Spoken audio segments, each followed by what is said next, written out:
नमस्कार। RJ रोहिका Sharma channel में आप सभी का स्वागत है। आज की हमारी कहानी का नाम है तुझ में रब दिखता है, जिसका पार्ट 4 हम लोग नरेट करने वाले हैं। पार्ट 1, 2, 3 अगर नहीं देखी तो जल्दी से जाके देखिए। मैं बार बार पूरी स्टोरी नहीं बताऊंगी, बस ये बताऊंगी एक लड़की है जिसका नाम है पंखुड़ी। उसके दादाजी एक्सपायर हो गए हैं, इसीलिए वो अपने दादा के दोस्त के घर पर आई है और वहां पर उसे मिलता है एक भूसट खड़ूस सा लड़का जो कि उसे बहुत ज्यादा परेशान करता है। तो चलिए कहानी को आगे लेके चलते हैं। पंखुड़ी ने 2 कप कॉफी बनाई और सोचने लगी, कॉफी किसके हाथ भिजवाए। ना तो यहाँ महाराज जी दिखाई दे रहे हैं और ना ही भंवर भैया। कुछ सोचकर पंखुड़ी किचन से बाहर आई। उसने एक बार बाहर बैठे हुए सब पर निगाह डाली और चुपके से आद्या को अपने पास आने का इशारा किया। उसका इशारा पाते ही आद्या उसके पास आकर बोली, क्या हुआ पंखुड़ी? आद्या, हम आपके भैया के लिए कॉफ़ी बनाए हैं, क्या आप जाकर उनके रूम में दे आएंगी? अच्छा ठीक है, मुझे दीजिए, मैं देकर आती हूँ। पंखुड़ी ने आद्या को ट्रे पकड़वा दी तो आद्या ऊपर जाने लगी। मायरा ने उसे देखा तो समझ गई कि वो वैदिक और सुमित के पास जा रही है, तो वो भी उठकर उसके पीछे आ गई। आद्या रुको, तुम वैदिक के पास जा रही हो ना? ये कॉफ़ी देनी थी उन्हें। चलो मैं भी चलती हूँ, इसी बहाने सुमित से मिल लूँगी, मुलाकातें होंगी, तभी तो बातें आगे बढ़ेंगी, है ना? सही कहा ना मैंने? हाँ चलिए, आद्या ने कहा और चल पड़ी और मायरा भी इठलाते हुए पीछे पीछे आ गई। वैदिक और सुमित कोई बात कर रहे थे। आद्या ने रूम नॉक किया और अंदर आ गई। उसके पीछे पीछे मायरा भी आ गई। सुमित ने एक नज़र आद्या को देखा और अपनी नज़र फोन में कर ली। आद्या ने बोला, भाई कॉफ़ी। वैदिक ने एक कप अपने लिए उठा लिया तो मायरा आगे बढ़ी और झट से दूसरा कप उठाया और सुमित को देते हुए बोली, सुमित ये लो तुम्हारी कॉफ़ी। सुमित ने मायरा को वहां होने से बहुत चिढ़ हो रही थी। उसने बिना देखे उससे कहा, मैं कॉफ़ी नहीं पीता। इतना कहकर वो उठकर वॉशरूम में चला गया। वैदिक को ये सब कुछ पता था तो उसने कुछ रिएक्ट नहीं किया और चुपचाप अपनी कॉफ़ी पीता रहा। आद्या की आंखों में हल्की सी नमी थी, जिसे छुपाने के लिए वो बाहर चली गई। तो मायरा बोली, कोई नहीं, तो ये कॉफ़ी मैं ही पी लेती हूँ। कहकर वो वहीं बैठ गई और कॉफ़ी पीने लगी। दरअसल कॉफ़ी तो बहाना था। वो सोच रही थी कि सुमित बाहर आए और उससे वो कुछ बात करे, कोई तो एक मौका मिले। पर सुमित तो बाहर आ ही नहीं रहा था। मायरा को बैठे बैठे आधा घंटा हो चुका था, लेकिन सुमित जब बाहर नहीं आया तो वो मुंह बनाते हुए पैर पटक कर बाहर चले गई। उसके जाते ही वैदिक जोर से बोला, बाहर आ जा अब, वो चले गई है भाई, तू भी ना। उसकी आवाज सुनते ही वॉशरूम का दरवाजा खुला और सुमित बाहर आकर एक गहरी सांस लेकर काउच पर पसर गया। तू उससे इतना भागता क्यों है? मेरी प्यारी बहन तुझसे इतना प्यार करती है मेरे दोस्त। वैदिक ने सुमित को छेड़कर कहा, अरे यार प्लीज, तुझे पता है ना मैं उससे प्यार नहीं करता और उसका जबरदस्ती का प्यार मुझसे हजम नहीं होता। कॉफी भी चले गई हाथ से उसके चक्कर में। सुमित कुड़कर बोला, अरे कोई बात नहीं, थोड़ी देर में डिनर का टाइम हो जाएगा, खाना खा लेंगे। वैदिक ने कहा तो सुमित ने हामी भर दी। और सोचने लगा, क्या अजीब किस्मत है मेरी भी, जिससे मोहब्बत करता हूं वह समझती नहीं, और जिसे मैं समझना नहीं चाहता वह मुझसे मोहब्बत होने का दम भरती है। उधर मायरा नीचे आई तो उसे आद्या मिल गई। वो खुश होने का दिखावा करने लगी।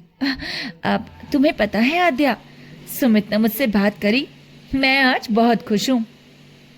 ये तो बहुत अच्छी बात है दी।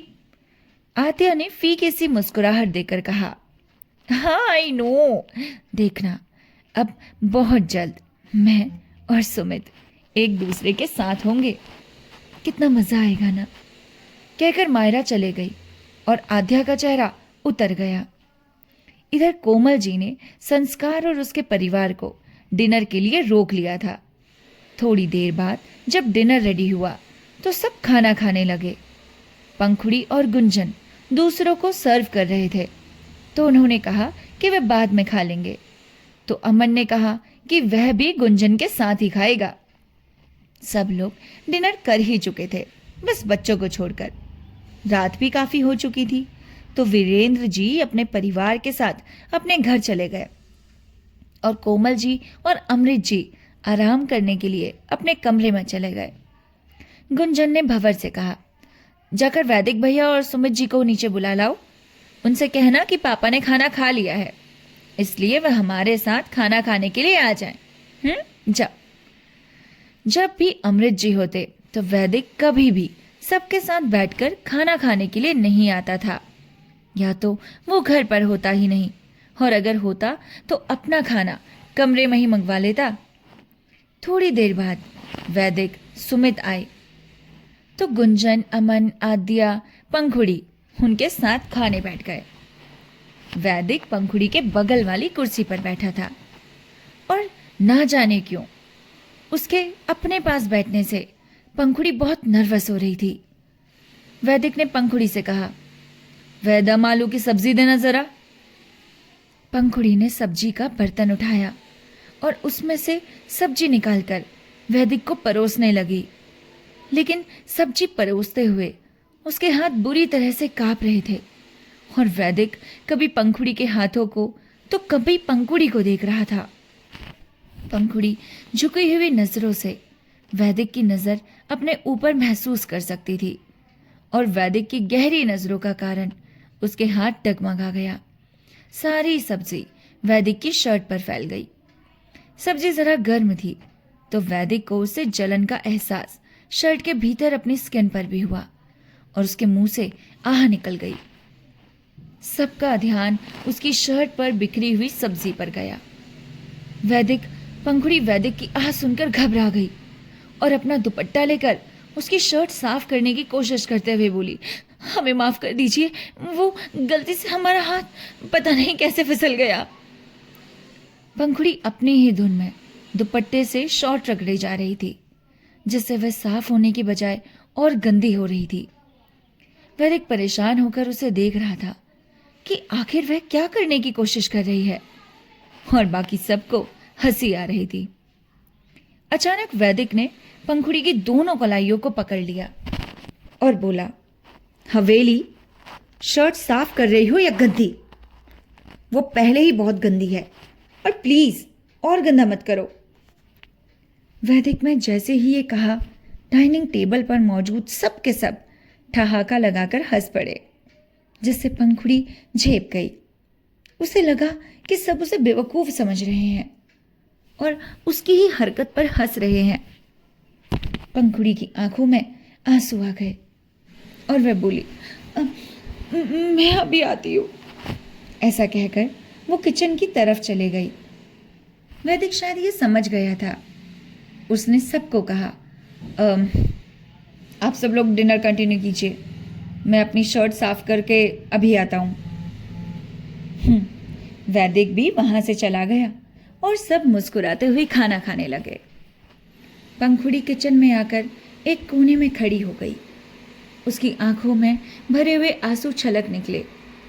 पीछे से वैदिक ने आकर कहा, क्या हुआ हवेली, यहाँ क्यों आ गई? पंखुड़ी ने झटपट अपने आंसू पोंछकर मुड़ते हुए कहा, हम सोच रहे हैं वो सब गलती से हुआ, हमने जानबूझकर नहीं किया, कान्हा जी की सौगंध। पंखुड़ी ने वो बात हद दर्जे की मासूमियत से कही थी कि वैदिक के चेहरे पर भी मुस्कान खेल गई। अगले ही पल पंखुड़ी की आंखों से एक आंसू और गाल पर आ गया तो वैदिक ने सीरियस होकर कहा, तुम रो रही हो? पंखुड़ी ने सिर हिलाया। मेरी तरफ देखो, वैदिक ने कहा तो पंखुड़ी ने अपनी बड़ी बड़ी पलकें उठा दी। आंखों में आंसू अभी भी भरे थे तो झट से नजरें भी झुका ली। उसके आंसू न जाने कैसा असर कर रहे थे। वैदिक पर वो आगे बढ़कर अपने हाथों से उसके आंसू पोंछते हुए बोला, हवेली, तुम भी कमाल करती हो। इतनी मोटी तो बात भी नहीं हुई जितने मोटे मोटे आंसू तुम्हारी टंकी से बह निकले। एक बार फिर वैदिक के यूं करीब आ जाने से पंखुड़ी की सांसें तेज हो गई। माथे पर पसीना आने लगा। जैसे ही वैदिक पीछे हटा, उसने अपनी उसी गंदे दुपट्टे से माथे का पसीना पोंछ लिया। सब्जी उसके चेहरे पर भी लग गई। जैसे ही वैदिक ने यह देखा, वो जोर जोर से हंसने लगा। पंखुड़ी को समझ नहीं आया कि वो क्यों हंस रहा है। वैदिक हंसते हुए बोला, यार हो क्या तुम? हाँ, सब्जी वाली, होली क्यों खेल रही हो? कभी मेरे साथ, कभी अपने साथ, ये देखो। कहते हुए वैदिक ने उसे एक थाली में उसका चेहरा दिखाते हुए कहा। तो उसने देखा, उसके मुंह पर सारी सब्जी लग गई दुपट्टे से। पंखुड़ी सकपका गई और पानी की टैप की तरफ बढ़ गई। पानी से लेकर साफ करने लगी, पर उसे अंदाजा नहीं हो रहा था। तो वैदिक ने उससे कहा, हटो, मैं करता हूं, वरना तुम अपना चेहरा भी ऐसे ही गंदा करोगी जैसे शर्ट की थी। पंखुड़ी ने घबरा कर कहा, नहीं नहीं, हम कर लेंगे, आप रहने दीजिए। चुप करके खड़ी रहो, कैसे करोगी मुझे पता है, वैदिक ने कहा। और उसने वहां से किचन का टॉवल लिया, उसको हल्का सा गीला किया, फिर पंखुड़ी के करीब आकर एक हाथ से उसका चेहरा पकड़ा और टॉवल से हल्के हल्के साफ करने लगा। पंखुड़ी की नजरें हमेशा की तरह नीचे ही थी और वैदिक की नजर पंखुड़ी को निहार रही थी। कोई इतना मासूम, नेक और खूबसूरत कैसे हो सकता है? वैदिक ऐसा खोया कि चेहरा साफ हो चुका था, फिर भी वो बेख्याली में साफ ही करता जा रहा था। तभी पंखुड़ी ने कहा, इतनी ज्यादा लगी है क्या कि इतनी देर से साफ ही नहीं हो रही? उसकी बात सुनकर वैदिक को होश आया तो वो एकदम से अपना हाथ पीछे करके बोला, अब हो गया, जाओ डिनर करो, मैं आता हूं अभी, शर्ट साफ करके। पंखुड़ी चले गई और आकर सबके साथ बैठ गया। थोड़ी देर बाद वैदिक भी आया, लेकिन इस बार वो सुमित के बराबर वाली चेयर पर बैठकर खाना खाने लगा। सब ने डिनर खत्म किया और अपने अपने रूम में चले गए। पंखुड़ी अपने कमरे में बैठी हुई थी तो उसे वैदिक का सब्जी से जलना याद आया। कुछ सोचकर वह उठकर बाहर चले गई।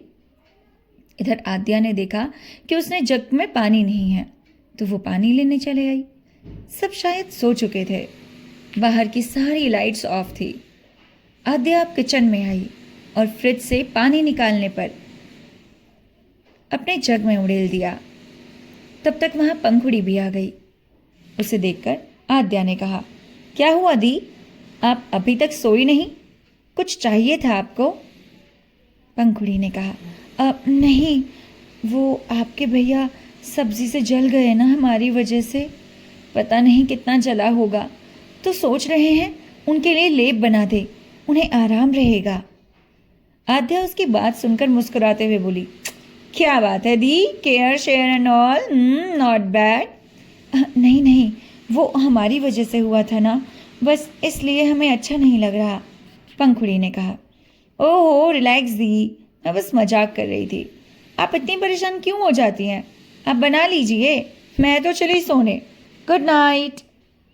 गुड नाइट, पंखुड़ी ने भी मुस्कुराते हुए जवाब दिया। आद्या चले गई तो पंखुड़ी लेप बनाने लगी। उधर आद्या अपने कमरे में जा ही रही थी कि किसी ने उसके मुंह पर हाथ रखकर उसे अपनी तरफ खींच लिया। बाहर से आ रही धीमी धीमी रोशनी में जब आद्या ने उस इंसान का चेहरा देखा तो उसकी आंखें बड़ी बड़ी हो गई। वो इंसान भी बस आद्या को देखे जा रहा था। कहानी का ये 4th पार्ट यहीं पर ही खत्म होता है। इस कहानी को हमने प्रतिलिपि से लिया है, जिसके लेखक के बारे में हमें नहीं पता, लेकिन उन्होंने बहुत ही सुंदर कहानी लिखी है। ये कहानी अगर आपको भी सुननी है तो हमारे चैनल को सब्सक्राइब कीजिए, देखकर पढ़नी है तो प्रतिलिपि को डाउनलोड कीजिए। मिलते हैं आपसे इसी के नेक्स्ट पार्ट के साथ। तब तक के लिए नमस्कार, अपना ख्याल रखिएगा।